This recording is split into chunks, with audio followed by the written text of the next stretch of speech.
Yeah.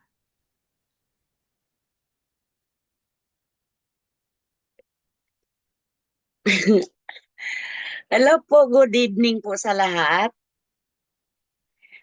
ng Massive and sa The Greatest Group. Good evening sa inyong lahat. Sana po nasa mabuti tayong kalagayan ngayon, sa panahon ngayon. Magpakilala nga, magpakilala muna po ako. Ako nga po pala si RC. RC Adani from Mindanao. Single mom, dalawang anak. I'm proud to be single mom. And eto na nga, and thank you Coach Roland sa pagkakataon na binigyan mo na naman ako ng chance na makabigay ng konting ah, message dito sa mga kasamahan natin o kahit pa hindi natin kasamahan. So, ano ba? Paano ba? Before na nag-abroad ako, of course, nagtatrabaho din ako dahil nga isa kang ina na ikaw lang mag-isa ang nagsusuporta sa anak mo. So, yun na nga, pinapasok ko yung dapat kong pagkakakitaan din. Dahil hindi naman ako yung tao na mahilig umasa sa magulang. Hindi ko pa talaga natatandaan na kahit naghirap ako sa dalawa kong anak, hindi ko natatandaan na nangingi ako ng tulong sa magulang ko. Yun lang yung proud ako sa sarili ko talaga. And yun na nga sa pagtatrabaho ko, may nag-offer sa akin yung pinsan ko. Inoperan niya ako na gusto ko ba mag-abroad. Sabi ko nga, wala naman sa plano kong mag-abroad, natakot nga ako.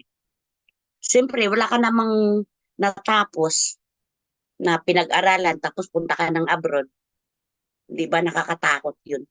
Sinasabi pa nila na pinapatay nila yung mga tao dito. So, sa madaling salita, yun na nga, dumating na yung sulat na mapunta ako ng Maynila para, kasi yung papel na ginawa nung hipag nung pinsan ko, dumating na after a month. Di dumating ako, pumunta ako ng Maynila. Walang paalam.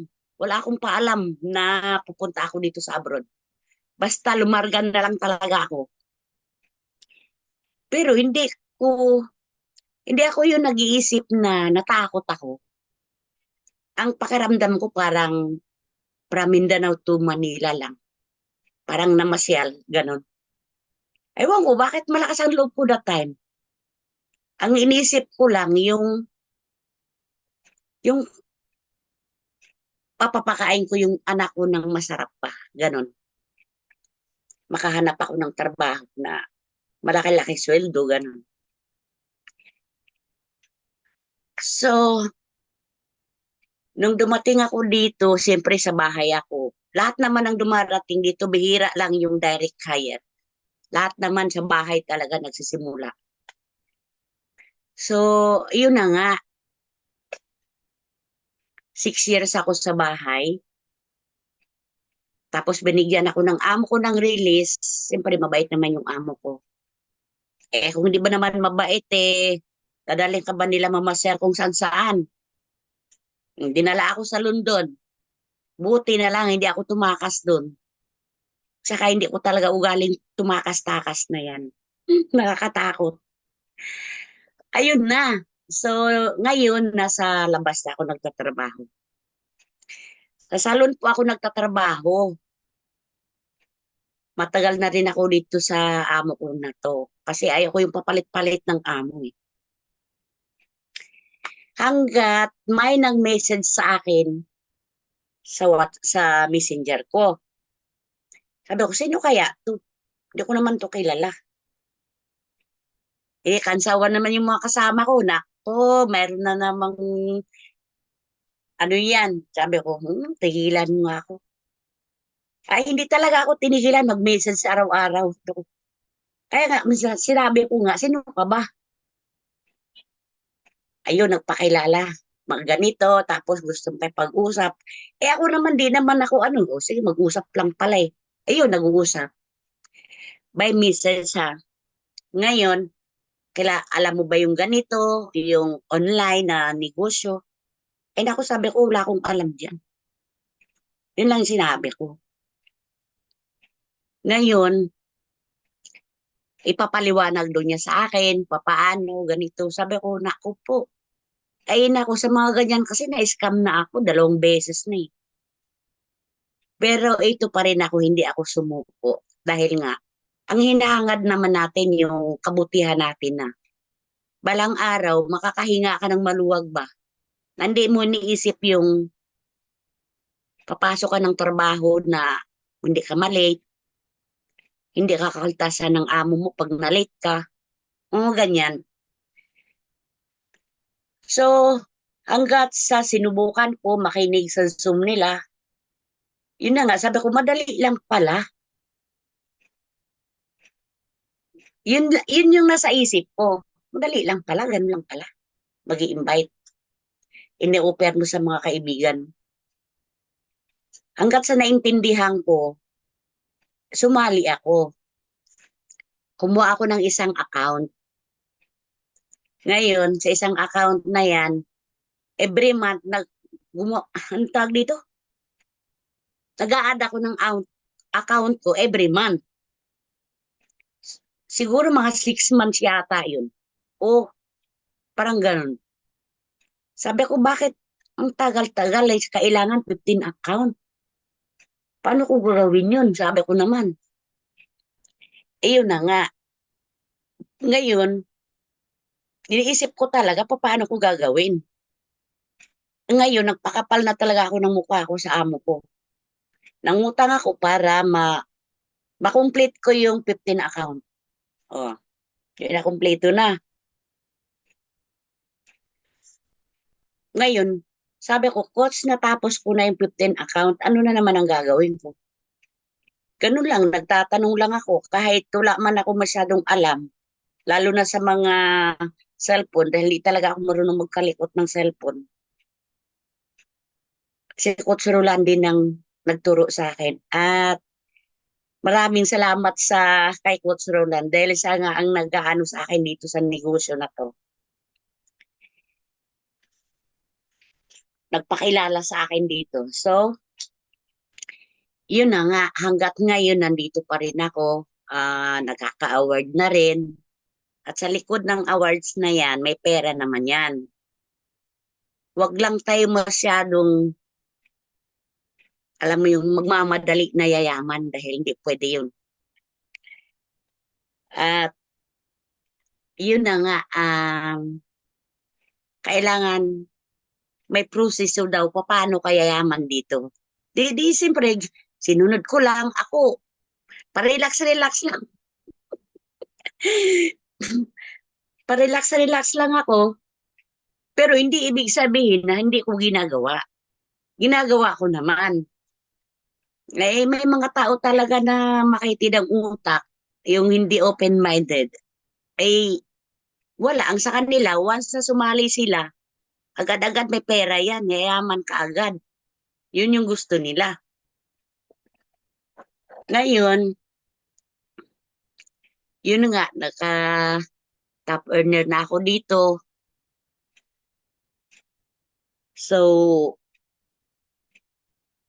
hanggang ngayon na pinagpatuloy ko pa rin, kailangan mahabang pasensya mo dito sa trabaho na to, dito sa negosyo na to. Hindi ka pwede pa inrata. Kailangan palagi kang sweet, makipag-usap sa mga tao. Ngayon, ito na nga, yung mga in-invite ko una, mga kamag-anak ko, kaibigan ko. Nung una-una, yung mga kaibigan ko excited. Nung sinasabi na ganitong ang presyo ng package. Sabi-sabi nila, next time na lang. Akala nila walang pera na involved dito. Eh ako naman, hindi ko naman sila pinipilit. Siyempre, sila yung magdesisyon sa buhay nila. Ayoko naman sisihin nila ako balang araw. Ang gusto ko, yung silang magkusa. So, sa madaling salita, oo nga, o sa abroad, iniisip mo yung kapakanan ng pamilya mo. Dahil siyempre nakikita mo na nung nandun ka sa Pilipinas, paano ang hirap, di ba? Hindi mo iniisip yung sarili mo na balang araw, hihinto ka magtrabaho. Wala ka na rin. Wala na yung pakakitaan mo, wala na yung magbibigay sa'yo ng suporta dahil ikaw lang naman mag-isa. So, naisip ko na sumali dito, kaya ganito, nandito ako. Ngayon, ang maipapayo ko lang sa mga OFW, kailangan isipin din natin yung sarili natin na balang araw, wala tayong naipundar sa sarili natin na ilang taon tayo sa abroad. Ito, ako, ilang taon ako sa abroad. Wala akong nakita na naipundar ko kung hindi puro resibo. Nakakainis, di ba? Hindi naman sa, um, alam mo yung, ang tawag dito? Hindi, hindi ko kasi naisip dati yung sa kinabukasan ko ba, sa sarili ko. Ito na lang yung nasa massive na ako. So, ang ko, ngayon sabi ko, huli na. Sabi ko. Kasi lahat naman tayo tumatanda, no? Pag matanda ka na, hindi ka na pwede sa trabaho. Palamunin ka na lang. Anong magagawa mo na? Hindi mo na pwedeng ibalik yung, yung taon nung kabataan mo pa bago ka magsikap. So sa ngayon pa lang, magsikap ka na. Kung sa abroad ka man, magsikap ka na para sa sarili mo. Hindi lang sa pamilya. Mag-iwan tayo na para sa sarili natin. Ito nga, ay naku, ang, da- ang daming manghihiram, manghihingi, ganito, kailangan na ganito. Ang sagot ko lang, tigilan niyo ako ah.